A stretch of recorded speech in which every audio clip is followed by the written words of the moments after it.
అండి. అందరూ ఎలా ఉన్నారు? బాగున్నారా? నేను బాగున్నానండి. ఇవాళ నేను మీకు చింతపండు పచ్చడి చాలా మనకి చల్లగా ఉంటుంది.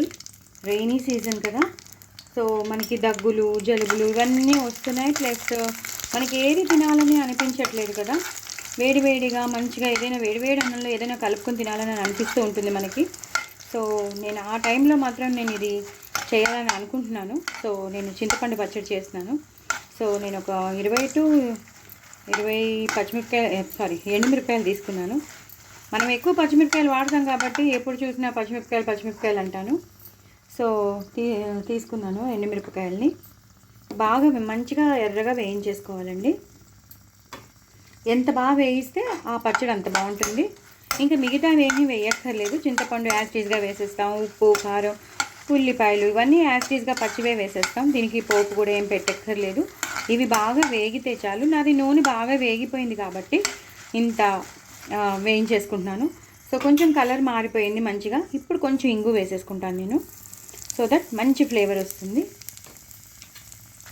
ఇప్పుడు నేను దీన్ని చల్లారి పెట్టుకున్నాక మిగతా ప్రొసీజర్ మీకు చూపిస్తాను.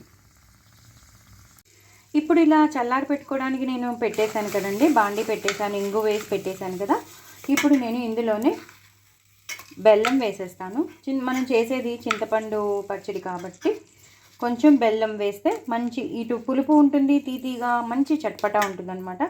అలానే ఎక్కువ వేసుకోకండి. నేను చాలా చిన్న ముక్క వేసేసుకుని అలాగే మనం చింతపండు కూడా ఏదైతే నానబెట్టి పెట్టుకున్నానో నేను ఆ చింతపండు నీళ్ళతో సహా నేను నానబెట్టుకున్నాను. ఆ నీళ్ళు మనకి కొంచెం పచ్చడి చేసేటప్పుడు పనికొస్తాయి. సో నేను ఇప్పుడు మాత్రం జస్ట్ చింతపండే వేస్తున్నాను. వేడివేడిగా ఉన్న దాని మీదే వేసేస్తున్నాను అనమాట. మీరు ఎంత చింతపండు పచ్చడి చేసుకోవాలనుకుంటున్నారో అంత చింతపండు వేసేసుకోండి. అలాగే తగినంత కారం వేస్తున్నాను, ఎందుకంటే ఎండుమిరపకాయలు ఉన్నాయి కాబట్టి ప్రాబ్లం లేదు. కొంచెం స్పైసీనెస్ కోసం కారం వేస్తున్నాను. అలాగే ఆవాలు మెంతుల పొడి నేను డ్రై రోస్ట్ చేసింది మొన్ననే రీసెంట్గా పంపించాను, ఎలా చేయాలో అదొకటి. జీలకర్ర, రుచికి తగినంత ఉప్పు, ఇవన్నీ నేను ఈ వేడిగా ఉన్న దాని మీదే వేసేసాను అనమాట. ఇప్పుడు దీన్ని ఇలాగా కలిపేస్తాను. ఇది బాగా చల్లారిపోయాక అప్పుడు నేనేం చేస్తానంటే చక్కగా మిక్సీలో వేసేస్తాను. గ్రైండ్ చేస్తూ అప్పుడు కొంచెం మధ్యలో అప్పుడు నేను ఉల్లిపాయలు వేస్తాను. ఈ వేడిగా ఉన్నప్పుడే మనం కొన్ని ఉల్లిపాయలు వేసేసుకోవచ్చు, కొన్ని ఉంచుకోవచ్చు, కొన్ని వేసేసుకోవచ్చు. అలాగే వెల్లుల్లిపాయలు కూడా వేసేస్తాను. ఇలా వేసేసి చల్లారనిస్తాను అనమాట. చల్లారిపోయాక నేను గ్రైండ్ చేస్తాను. సో అన్నీ మనం వేసేసాం, జీలకర్ర అన్నీ వేసేసాము, వెల్లుల్లిపాయలు కొన్ని ఉల్లిపాయలే వేసాను, మిగతావిగో ఇక్కడ తరిగి పెట్టుకున్నాను. సో మిగతావి తర్వాత వేస్తాను. అలాగే చింతపండు రసం కూడా నేను తీసి పెట్టుకున్నాను. సో ఇది బాగా చల్లారిపోయాక మీకు మంచిగా చింతపండు పచ్చడి ఎలా చేయాలో మీకు చూపించేస్తాను. చూసారు కదండి, మొత్తం నేను ఇందాక మీకు చూపించినవన్నీ వేసేసాను. ఇప్పుడు మిక్సీ చేసుకోవడమే తర్వాత ఒక్క తిప్పాలండి. మరీ మెత్తగా అయితే చేసుకోకూడదు చింతపండు పచ్చడి అనేది. ఏదైనా సరే రోటి పచ్చడి అనేది మనకి రోటి ఎలాగో ఉండదు. రోలు ఉన్న వాళ్ళకి పర్వాలేదు, రోలు లేని వాళ్ళకి మాత్రం రోటి పచ్చడిలా కావాలంటే మాత్రం చాలా చిన్నగా ఇచ్చుకోవాలన్నమాట. మనము తిప్పడం ఒక చిన్నగా తిప్పితే చాలు. హాఫ్ తిప్పి వదిలేసుకుంటూ ఉండాలి. అంటే ఇలా తిప్పడం ఆఫ్ చేయడం చేస్తే మనకి కావాల్సిన రీతిలో వచ్చేస్తుంది. ఇప్పుడు నేను అందుకే చెప్తాను, ఫస్ట్ దీన్ని గ్రైండ్ చేసుకుంటానండి.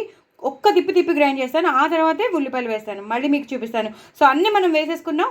ఇప్పుడు చక్కగా మనం మిక్సీ చేసి చూపిస్తాను. ఒక తిప్పుతాను, అది కూడా షార్ట్గా తిప్పుతాను. ఇప్పుడు షార్ట్గా తిప్పాను కదా, కొంచెం నలిగింది కదా. ఈ టైంలోనే మనం చింతపండు రసం వేసేసుకుందాం. చింతపండు రసం వేసేసుకుంటే మంచిగా అయిపోతుంది. ఇది కూడా చాలా షార్ట్గా ఇవ్వాలి. మనకి రోటి పచ్చడి రీతిలో రావాలంటే మాత్రం ఇది కూడా షార్ట్ ఒక్క ఇలా తిప్పి ఆపేస్తాను అనమాట. సో ఇది మళ్ళీ తిప్పాక మీకు మళ్ళీ చూపిస్తాను.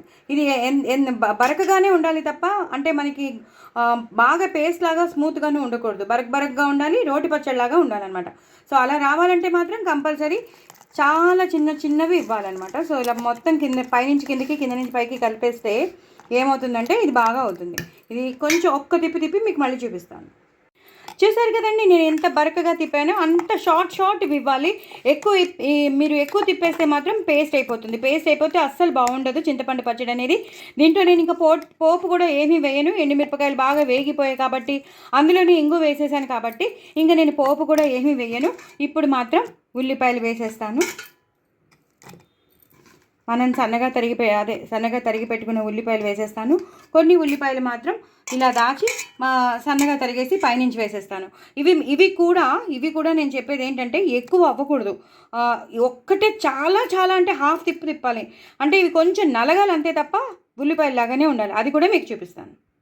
చూసారు కదండి నేను ఇంకొక చిన్న తిప్పాను. చూసారా ఉల్లిపాయలు అలా ఉండిపోవాలన్నమాట. ఎక్కువ తిప్పితే అవి మ్యాష్ అయిపోతాయి. అలా మ్యాష్ అయిపోకూడదు. చక్కగా ఉల్లిపాయలాగానే ఉండాలి. ఇలా అయిపోవాలి. బరకగా ఉండాలి పచ్చడి అనేది, చింతపండు పచ్చడి అనేది. దీంట్లో పోపు వెయ్యను నేను. అన్నీ మనం ఎండుమిరపకాయలు, ఎండు కారం కూడా నేను వేశాను. చక్కగా బెల్లం వేశాను, కొంచెం ఉప్పు అన్నీ వేశాను, జీలకర్ర వెల్లుల్లిపాయలు అన్నీ వేశాను కాబట్టి సూపర్బ్ ఉంటుందండి. ఈ వేడివేడి అన్నంలో, ఈ చలికాలంలో, ఈ వానాకాలంలో తింటే చాలా బాగుంటుంది. నూనె వేసుకుని తినేవాళ్ళు నూనె వేసుకోండి, నెయ్యి వేసుకుని తినేవాళ్ళు నెయ్యి వేసుకోండి. చూసారు కదా ఎంత బాగుందో. నోరు ఊరిపోతుంది. నేను మాట్లాడుతుంటేనే నా నోట్లోంచి లాలాజలం వచ్చేస్తుంది, అంత సలైవా వచ్చేస్తుంది, అంత బాగుందండి. దీన్ని తీసుకుని నేను ఒక దాంట్లోకి తీసేసుకుంటాను, ఒక బౌల్లోకి తీసేసుకుంటాను. అంతే, అయిపోయిందండి. ఇంకా కొత్తిమీర కరివేపాకు ఏమీ అక్కర్లేదు. చాలా టేస్టీగా ఉండే చింతపండు పచ్చడి తప్పకుండా చేసుకోండి. నా ఛానల్ని మాత్రం సబ్స్క్రైబ్ చేసుకోండి, సపోర్ట్ చేయండి. మరిన్ని మంచి రెసిపీస్తో నేను మీ ముందుంటాను. చక్కగా అన్ని రెసిపీస్ మీకు చూపిస్తున్నాను, చాలా ఈజీగా చేసుకునేటట్టు చూపిస్తున్నాను. సో తప్పకుండా చేసుకోండి. ఇది వానాకాలం, ఇలాంటి పచ్చళ్ళు ఉంటేనే మనం తినగలం. ఇది దోశల్లోకి బాగుంటుంది, చపాతీలోకి బాగుంటుంది, అన్నంలోకి బాగుంటుంది, ఇడ్లీలోకి బాగుంటుంది, ఇంకా అన్నిటికీ మనకు వచ్చేస్తుంది. ఎందుకంటే పుల్లగా ఉంటుంది, ట్యాంగీగా ఉంటుంది, తీపిగా, మరీ ఎక్కువ తీపి కూడా ఉండదు. ఎందుకంటే మనం వేసింది చాలా తక్కువ. మీరు కూడా చాలా తక్కువ వేసుకోండి. ఒక చిన్న ముక్క వేసాను నేను, అదే చిన్న ముక్క మీరు కూడా వేసుకోండి. చాలా బాగుంటుంది. వెల్లుల్లిపాయలు ఎక్కువ వేసుకోండి. చక్కగా ఇలా చేసుకోండి. ఉల్లిపాయలు మాత్రం ఇలా వేసుకోండి. ఇప్పుడు నేను పైన మాత్రం చక్కగా కొన్ని ఉల్లిపాయలు ఇలా వేసేస్తానన్నమాట. అంతేనండి, చక్కగా అయిపోయింది. చాలా టేస్టీ అయిన చింతపండు పచ్చడి సూపర్బ్ ఉంటుంది. వేడి అన్నంలో తింటే మాత్రం ఒక రేంజ్లో ఉంటుంది. నా ఛానల్ మాత్రం సబ్స్క్రైబ్ చేసుకోవడం అస్సలు మర్చిపోద్దు. తప్పకుండా లాంగ్ వీడియోస్ చూడండి, స్కిప్ చేయకుండా చూడండి. నా ఛానల్ని సబ్స్క్రైబ్ చేసుకోండి, వ్యూస్ పెంచండి. బాయ్ అండి.